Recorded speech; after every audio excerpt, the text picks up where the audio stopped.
지난주에 우리 조인식 목사님께서 3단 논법을 하셨는데 웃기려고 하다가 전혀 웃기지 못했죠. 그래서 오늘 제가 설교를 3단 논법으로 다시 한번 시작해 보려고 합니다. 사진 한번 띄워주시겠습니까? 자, 예. 우리 조인식 목사님 과거 사진입니다. 예. 눈이 흐리멍텅한 게 과거 사진. 자, 3단 논법 A입니다. 조인식 목사님의 과거는 굉장히 짠하다. 자, 그 다음 사진 한번 보여주십시오. 3단 논법 B입니다. 조인식 목사님의 현재는 상태가 많이 좋아졌다. 자, 그 다음에 C는요, 언제든지 다시 짠해질 수 있다. 여러분, 그런데 3단 논법, 자, A는 B다를 하면 어떻게 됩니까? 조인식 목사님의 과거는 참 짠하지만 현재는 꽤 많이 좋아졌다. A는 C다라고 하면 어떻게 됩니까? 조인식 목사님의 과거는 참 짠하며 언제든지 다시 짠해질 수 있다. 자, 그런데 이 3단 논법의 핵심은 무엇입니까? B는 C다입니다.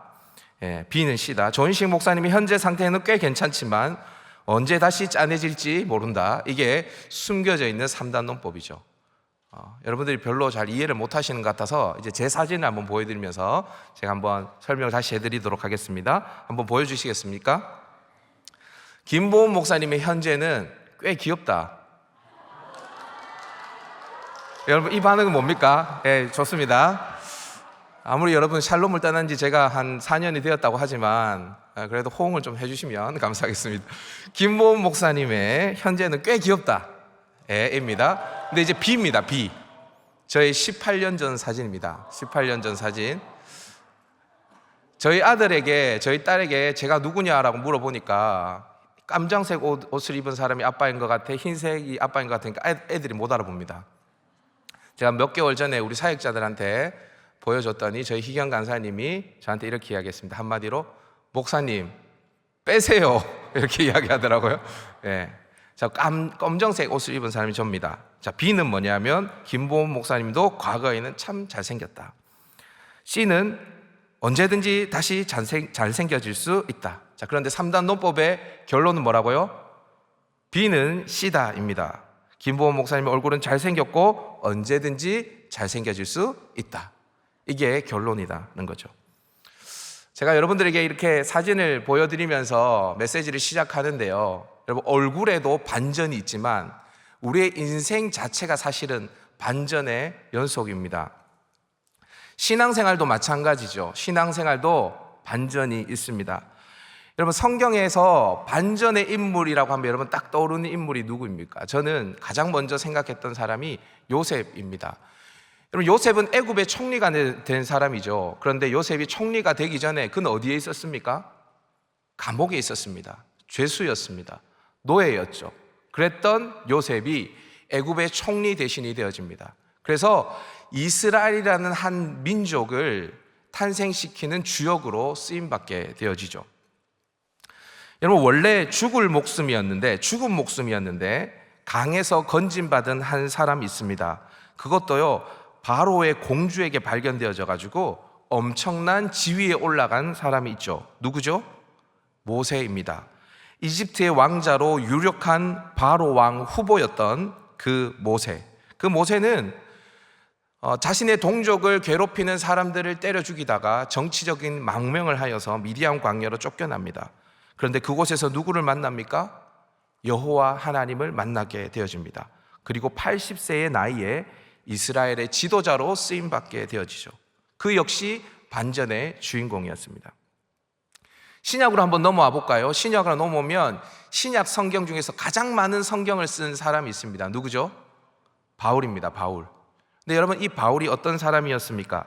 예수님을 믿는 자들을 다 감옥에 쳐넣겠다고 대제사장에게 권한을 받아서 길을 떠나는 그 사람이었습니다. 그 사람이 그곳에서 주님을 만나게 되어집니다. 그래서 복음을 박해하던 박해자에서 복음을 증거하는 복음 전도자로 완전히 그의 인생이 반전을 이루게 되어집니다. 성경에는 이렇게 수많은 인물들이 반전을 경험한 사람들이 쭉 기록되어져 있어요. 오늘의 주인공 예레미야도 사실 그렇습니다. 근데 여러분, 성경을 좀 아시는 분들은 목사님, 예레미야가 도대체 무슨 반전을 이루었습니까? 라는 질문을 던지실 것입니다. 맞습니다. 왜냐하면 예레미야는요, 부름을 받을 때부터 그의 사역이 끝날 때까지 고난만 겪다가 끝난 인생이기 때문입니다. 예레미야가 선지자로 처음 부름받았을 때에 그 시대를 다스렸던 왕은 요시야 왕이었습니다. 여러분, 요시야 왕은 남유다의 왕들 중에서 가장 선한 왕, 다윗을 가장 많이 닮은 왕이라 할 수 있습니다. 그래서 꽤 괜찮은 시대에 사역을 시작한 것처럼 여러분들이 보여질 것입니다. 그런데 사실 요시야가 이스라엘을, 유다를 통치하던 그 시기에 유다에는 죄악이 가득 차 있었습니다. 왜냐하면 요시야의 아버지가 아몬이고 요시야의 할아버지는 므낫세인데, 므낫세와 아몬은 이스라엘의 역사를 통틀어서 가장 악한 왕이라 할 수 있습니다. 우상이라는 우상은 다 섬기고 이방인들보다 더 음란했고, 그 음란한 모든 이방의 문화를 유다에 끌어들인 사람, 그래서 유다 모든 백성들이 음란하게 우상을 섬겼던 그런 장본인들입니다. 그러니까 요시야가 왕위에 올랐을 때에 이미 백성들에게는 죄악이 만연해져 있었던 거죠. 요시야는 죽을 고생을 하면서 종교개혁을 일으키게 되어집니다. 그렇게 해서 많은 것들을 갱신하려고 했어요. 근데 문제는 뭐냐면 요시야가 얼마 되지 않아서 전쟁에 나갔다가 요시야가 그만 죽어버리게 되어집니다. 이때부터 남유다의 역사는 완전히 멸망을 향해 내달리게 되어집니다. 예레미야는 이미 자신의 나라 유다가 멸망할 것을 하나님으로부터 알게 되었습니다. 들어서 알게 되어졌죠. 그래서 백성들을 향해서 회개하라고 촉구를 했습니다. 바벨론에 항복할 것을 계속해서 말씀했습니다. 그러나 유다의 지도자들과 백성들은 예레미야의 말에 조금 더 귀를 기울이지 않았죠. 오히려 그 예레미야를 죽이려고 듭니다. 그를 감옥에 가두고요, 깊은 웅덩이에 내던집니다. 그를 때립니다. 마치 예루살렘의 멸망을 바라보고 우셨던 예수님, 회개를 촉구했지만 예수님을 죽이려고 했던 그 유대인들을 바라보면서 우셨던 예수님처럼 예레미야 눈에는 눈물이 그치지 않았습니다. 그의 사역에는 아무런 반전이 일어나지 않았어요. 하나님은 정말 예레미야에게 말씀하신 그대로 예루살렘을 완전히 잿더미가 되게 하시고, 수많은 부녀들은 욕을 당하게 하시고, 아이들은 바위에 맺혀 죽임을 당하게 하셨습니다. 수많은 동족들은 바벨론의 포로로 끌려가게 되어집니다. 이 장면을 눈뜨고 봐야 했던 예레미야, 얼마나 괴로웠겠습니까? 낙심이 그에게 몰려왔습니다. 우리가 다 읽지는 않았지만 예레미야애가 3장 1절에서부터 18절까지가 다 그런 이야기입니다. 예레미야가 단지 상황과 환경을 바라보고만 낙심한 게 아닙니다. 1절부터 18절까지를 보면 예레미야를 고통스럽게 한 존재가 누구냐? 바로 하나님이라고 예레미야는 말합니다. 여러분, 한글 성경을 보면 잘 모르겠지만 히브리어 원어 성경을 보면 이 모든 고통을 주신 분이 하나님이다. 그가 이렇게 하셨다라고 이야기합니다. 하나님께서. 분노의 매로 예레미야를 때리신 분이 하나님이시라고 말씀합니다. 예레미야의 기도를 물리치신 분도 하나님이시고, 백성들의 조롱거리가 되게 하신 분도 하나님이시고, 쓴 것으로 배불리고 쑥으로 취하게 하신 분도 하나님이라고 예레미야는 한탄하고 있습니다. 그래서 예레미야가 오늘 보면 18절에서 뭐라고 이야기하냐? 우리 18절 한번 읽어보도록 하십시다. 시작. 스스로 이르기를 나의 힘과 여호와께 대한 내 소망이 끊어졌다 하였도다. 내 소망이 끊어졌다. 예레미야는 대적들과 싸울 힘은커녕 고난을 견딜 만한 힘도 그에게 없다라고 이야기를 합니다. 완전히 탈진해서 죽을 순간만 기다리는 그런 상태에서 예레미야는 여호와께 대한 내 소망이 끊어졌다라고 이야기를 합니다. 여러분, 주변의 환경을 봐도 소망이 없고 하나님도 나를 안 도우실 것 같은 그 순간, 하나님에 대한 소망도 끊어진 그 순간을 우리는 뭐라고 이야기합니까? 절망입니다. 절망. 주변의 환경도 전혀 희망이 없고 하나님도 나를 도우시지 않는 것 같을 때, 그때를 우리는 절망이라고 하는 거예요. 예레미야는 깊은 절망의 골짜기로 내려갔습니다. 자, 그런데 오늘 본문을 보면 이렇게 절망한 예레미야가 생각하지도 못하는 반전을 이야기하게 되어집니다. 우리 20절, 21절을 한번 읽어보도록 할까요? 20절, 21절 시작. 내 마음이 그것을 기억하고 내가 낙심이 되오나 이것을 내가 내 마음에 담아두었더니 그것이 오히려 나의 소망이 되었사옴은. 분명히 예레미야는 소망이 끊어졌다라고 말했습니다. 그리고 그는 낙심했습니다. 그런데요, 낙심이 되오나, 여러분, 되오나, 이게 중요한 겁니다. 낙심이 되오나 무언가를 그의 마음에 담아둔 뒤로 오히려 그에게 소망이 생겼다라고 이야기를 합니다. 무언가를 그의 마음에 담아두었습니다. 아니, 도대체 예레미야가 마음에 담아둔 그것이 무엇이기에, 예레미야의 마음에 어떠한 변화가 있었기에 갑자기 소망이 끊어졌다라고 말했던 예레미야가 다시 소망이 있다라고 말하는 것일까? 저를 한번 따라해 보도록 하십시다. 하나님의 인자와 긍휼을 바라봤다. 긍휼을 바라봤다. 뭘 바라봤다고요? 하나님의 인자와 긍휼을 바라봤습니다. 예레미야는 이것을 내가 내 마음에 담아두었더니 그것이 오히려 나의 소망이 되었다라고 이야기를 하죠. 그러면 예레미야가 마음에 담아두었던 이것은 무엇입니까? 칼빈은 예레미야가 마음에 담아두었던 이것이 예레미야가 겪었던 고초와 재난이다라고 이야기를 합니다. 근데 여러분, 상식적으로 고초와 재난, 쑥과 담즙을 마음에 담아두는데 이것이 어떻게 소망이 될 수가 있습니까? 사실 고난과 고초, 그 재난 때문에 예레미야는 낙심한 것 아닙니까? 근데 칼빈은 예레미야가 그것을 담아두었대요. 고초와 재난을 마음에 담아두었대요. 그리고 거기에서 소망을 봤다라는 것입니다. 상식적으로 사실 이해가 되지 않는 거죠. 그래서 많은 신학자들이 예레미야가 마음에 담아두었던 것은 고초와 재난이 아니라고 이야기를 합니다. 자, 그런데 저는 칼빈의 이 해석을 지지합니다. 왜냐하면 칼빈의 해석이 논리적으로는 맞지 않지만 여러분, 사실 절망을 경험해 본 사람은 이것을 잘 이해하게 되어집니다. 여러분, 절망을 경험해 보면요, 역설적이지만 절망 속에 소망이 감춰 있다는 것을 알게 되어집니다. 절망의 골짜기, 그것도 가장 깊은 밑바닥에 숨겨져 있는 그것이 소망이라는 것을 알게 되어집니다. 자, 그러면 예레미야가 절망의 깊은 골짜기, 그 밑바닥에서 발견한 소망이 뭘까? 오늘 22절에 그것이 기록되어져 있죠. 다 같이 한번 읽어보십시다. 시작. 여호와의 인자와 긍휼이 무궁하심으로 우리가 진멸되지 아니함이니이다. 아멘. 예레미야가 고초와 재난을 마음에 담아두고 있을 때에 그 절망의 골짜기에서 뭘 발견했나? 여호와의 인자와 긍휼이 무궁하시다라는 것을 발견했습니다.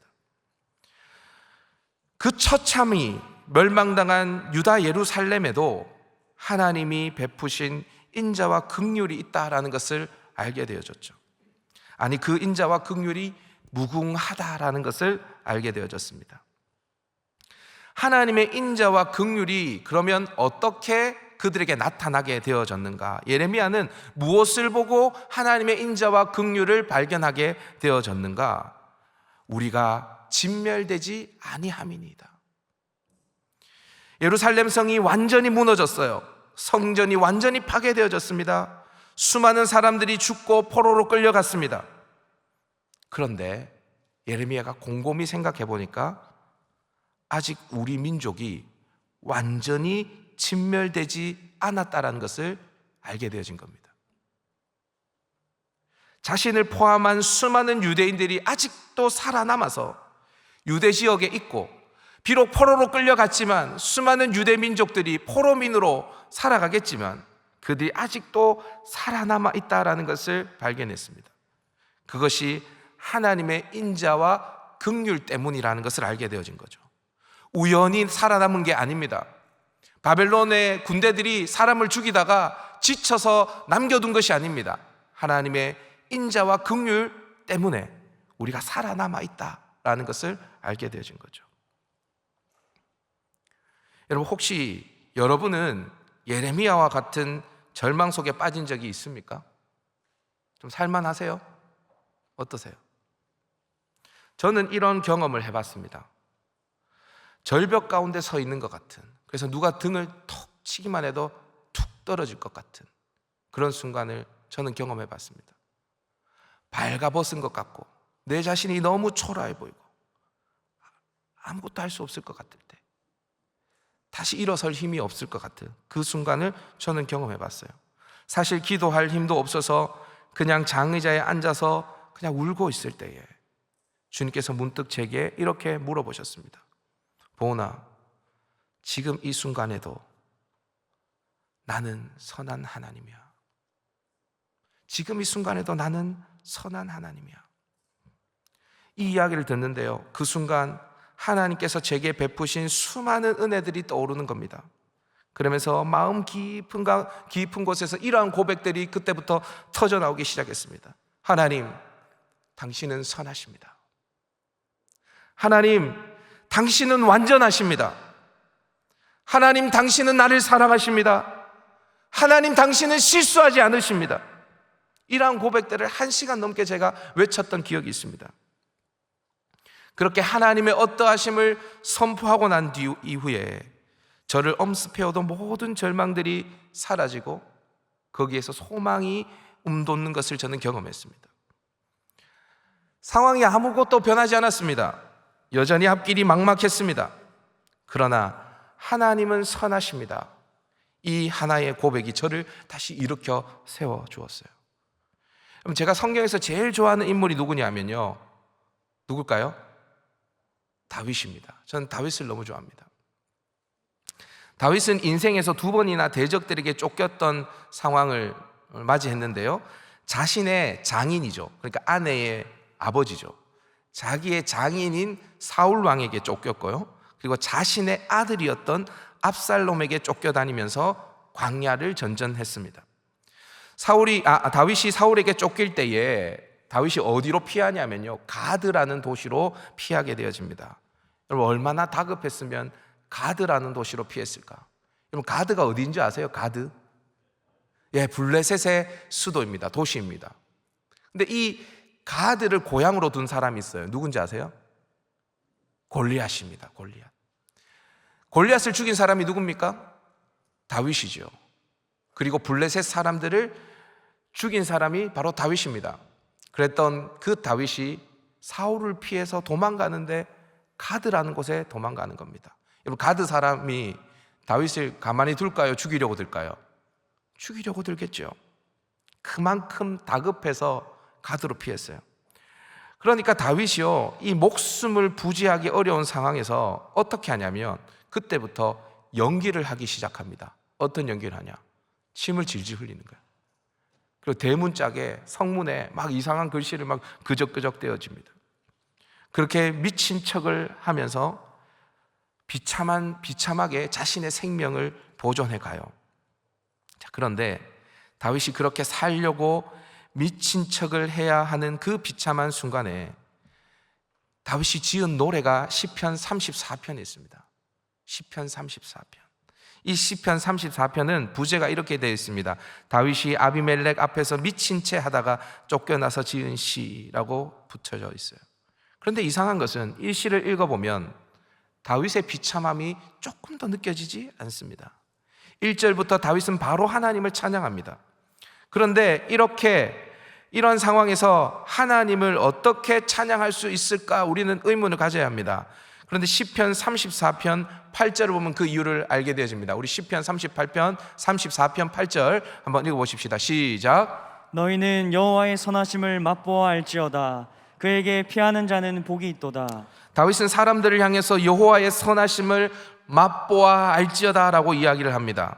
자, 그러면 이렇게 외치는 다윗은 여호와의 선하심을 맛보았을까요? 아니면 맛보지 못했을까요? 자기가 맛을 봤으니까 여호와의 선하심을 맛을 봤으니까 자기도 사람들을 향해서 여호와의 선하심을 맛보아 알지어다라고 외칠 수 있는 것 아닙니까? 다윗은 비참한 자신의 상황 속에서 여호와의 선하심, 그분의 인자와 긍휼이 무궁하다는 것을 맛본 것입니다. 그래서 다윗은 이렇게 고백을 하죠. 다 같이 한번 읽어보십시다. 시작. 내 영혼아, 내가 어찌하여 낙심하며 어찌하여 내 속에서 불안해하는가? 너는 하나님께 소망을 두라. 너는 하나님께 소망을 두라. 왜냐하면 그분은 선하시기 때문에 아멘. 그분께 소망을 두라는 것입니다. 여러분, 예레미야와 다윗은 절망의 깊은 골짜기에서 누구를 만났습니까? 인자와 긍휼이 무궁하신 하나님, 선하신 하나님, 그 하나님을 만났던 거예요. 거기에서 그들은 소망을 발견했던 것입니다. 우리 갈릴리 청년들은 1월부터 10월까지 저와 함께 마가복음 강해를 들었죠. 그죠? 마가복음 1장부터 16장까지. 그들은, 이 마가복음의 독자들은 로마교회 성도들이었는데 그 로마교회 성도들은 박해 가운데 있었다라고 얘기했습니다. 근데 그 박해 가운데 있는 로마교회 성도들에게 마가가 전해준 복음이 무엇이었습니까? 마가는 뭘 이야기합니까? 예수님을 이야기합니다. 예수님에 대해서 계속 이야기합니다. 왜 그렇죠? 예수님 그 자체가 복음이기 때문입니다. 아멘. 예수님 그 자체, 그 예수님 외에는 다른 어떤 것으로도 절망을 이길 수 없기 때문에 마가는 예수님을 이야기해 주는 것입니다. 사랑하는 여러분, 여러분은 이 소망의 하나님을 만나고 계십니까? 여호와의 인자와 긍휼이 무궁하다라는 것을 오늘 이 순간에도 여러분들 느끼고 살고 계십니까? 만약 여러분이 이 하나님을 누리고 계시다면 여러분들의 상황과 환경이 비록 절망 가운데 있다 할지라도 여러분은 소망을 노래할 수 있을 것입니다. 그러나 반대로 여러분들의 삶이 안락하고 부유하고 아무런 절망이 여러분들에게 깃들지 않았다 할지라도 여러분들이 그 인자와 긍휼이 무궁하신 하나님을 만나지 못한다면 여러분들에게 죄송하지만 소망도 없습니다. 아무런 소망이 없어요. 소망이 없는 인생은 불쌍한 인생이죠. 저는 여러분들에게 다시 도전합니다. 여러분, 절망의 골짜기에서 꼭 이 소망의 하나님을 만날 수 있기를 바랍니다. 특별히 아멘. 이번 특세 이 하나님 만날 수 있기를 바랍니다. 아멘. 여러분, 그분의 인자와 긍휼을 경험하시기를 바랍니다. 아멘. 그분의 선하심을 맛보시기를 바랍니다. 아멘. 그래서 여러분들도 반전의 주인공, 예레미야와 같이 소망을 다시 노래할 수 있는 그 반전의 주인공 될 수 있기를 주님의 이름으로 축복합니다. 아멘. 자, 그런데 예레미야가 절망 가운데서 소망을 노래한 것, 그 소망을 발견한 것도 참 대단한데요, 이것보다 더 대단한 게 있습니다. 저를 한번 따라할까요? 아침마다 새롭게 경험했다. 새롭게 경험했다. 여러분, 사실 절망 속에서 하나님을 만나고 나면 소망이 생깁니다. 아까도 이야기했지만 하나님은 선하십니다. 이 사실 하나만으로도 일어설 수 있는 힘이 생깁니다. 근데 여러분, 여기 계시는 분들 중에 하나님이 선하시다라는 것을 모르는 사람이 있습니까? 여러분, 하나님이 선하십니까? 아멘이십니까? 이것도 아멘 못해요. 하나님 선하십니까? 아멘. 선하신 거 여러분 아시죠? 아멘. 여러분, 다 알지만 여전히 절망 가운데 허덕이는 인생들이 있을까요? 없을까요? 있습니다. 자, 그러니까 이건 이론으로 되는 것이 아닙니다. 안다고 되는 게 아니에요. 정말 예수님이 소망이 되려면 예수님의 인자와 긍휼을 아침마다 새롭게, 날마다 새롭게 그것을 경험해야 됩니다. 안다고 되는 게 아닙니다. 어제 소망을 붙들면 그건 이미 소망이 아닙니다. 어제 내가 여호와의 인자와 긍휼을 경험했다고 해서 오늘 그것이 나의 소망이 되지 않습니다. 오늘 경험해야 됩니다. 오늘 이 아침에 하나님을 경험해야 됩니다. 새로운 하나님의 은혜를 경험해야 됩니다. 그런데 예레미야는 이걸 했다는 거예요. 아침마다 새롭게 하나님의 인자와 긍휼을 경험했습니다. 23절 한번 읽어볼까요? 시작. 이것들이 아침마다 새로우니 주의 성실하심이 크시도소이다. 아침마다 새롭다. 이것들이. 여러분, 제가 경험해 봐서 아는데 절망 속에서 하나님을 만나잖아요. 절망 속에서 하나님의 인자와 긍휼을 경험하잖아요. 그러면 소망이 생깁니다. 자, 그런데 이게 얼마 가지 않습니다. 다시 절망이 찾아옵니다. 이건 경험해 봐야 알아요. 다시 절망이 찾아옵니다. 여러분, 왜 그런지 아세요? 첫째로, 원래 우리가 그런 인간들입니다. 하나님의 선하심보다 다시 절망적인 상황이 눈에 더 또렷이 들어오는 존재들이 바로 우리들입니다. 그래서 어제 하나님을 나의 소망으로 삼았다 할지라도 오늘 다시 우리는 절망에 빠지게 되어집니다. 두 번째로, 그렇게 우리를 절망으로 끌어들이는 존재가 있습니다. 그게 누구냐면 사탄입니다. 여러분, 절대로 잊지 마십시오. 사탄은 쉽게 포기하지 않습니다. 우리가 오늘 하나님의 인자와 긍휼을 바라보고 소망을 품었다 할지라도 그 사탄은 절대로 물러서지 않습니다. 내일 우리에게 다시 절망을 가져다 줍니다. 다시 우리를 절망의 골짜기로 끌고 들어갑니다. 따라서 여호와의 인자와 긍휼은 이론으로 알아서 되는 것이 아니라 아침마다 새롭게 경험해야 하는 것입니다. 아침마다 새롭게.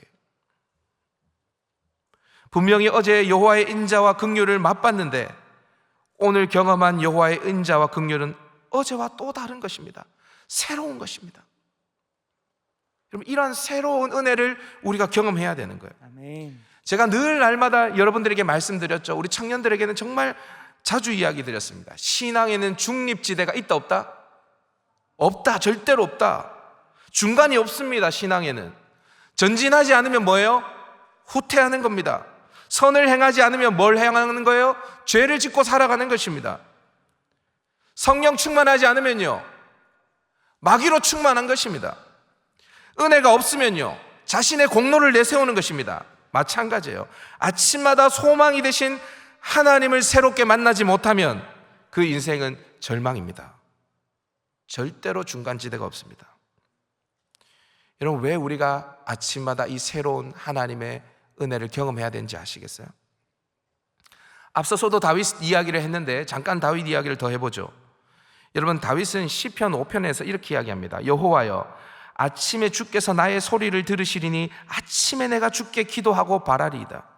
시편 57편에서는 내 영광아 깰지어다, 비파와 수금아 깰지어다, 내가 새벽을 깨우리로다 라고 이야기를 합니다. 59편에서는 나는 주의 힘을 노래하며 아침에 주의 인자심을 높이 부르오니 주는 나의 요새시며 나의 환난 날에 피난처이심이다 라고 고백합니다. 여러분, 왜 이렇게 다윗이 새벽에 아침에 나와 하나님께 기도하고 하나님의 인자심을 높이 불렀는지 아십니까? 이 시들이 다 사울 왕에게 쫓길 때 쓴 시들입니다. 사울 왕을 피해 굴에 있을 때에 사울이 사람을 보내어서 다윗을 죽이려고 그 집을 지킬 때에 쓴 시입니다. 절망의 동굴에서, 죽음 앞에서 다윗은 아침마다 소망을 주시는 주님을 만나지 않으면 살아갈 수 없었던 것입니다.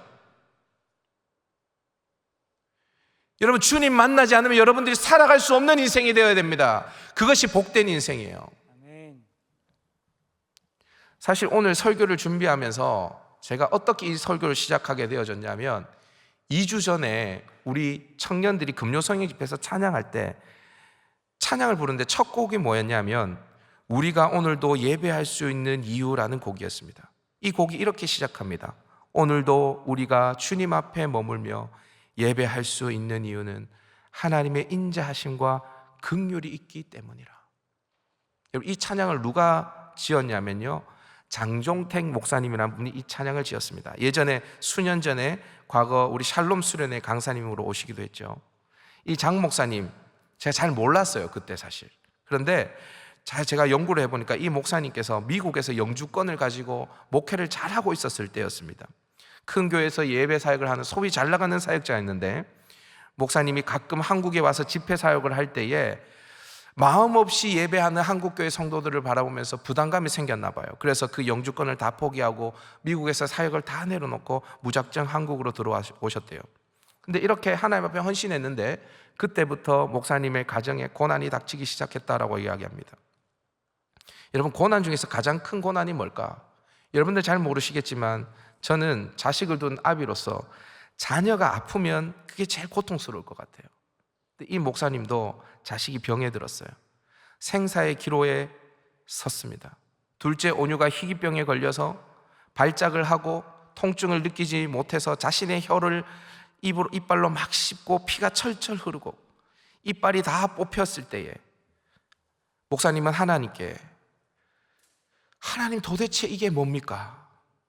도대체 이게 뭡니까? 라고 하나님 앞에 항변했다라고 합니다.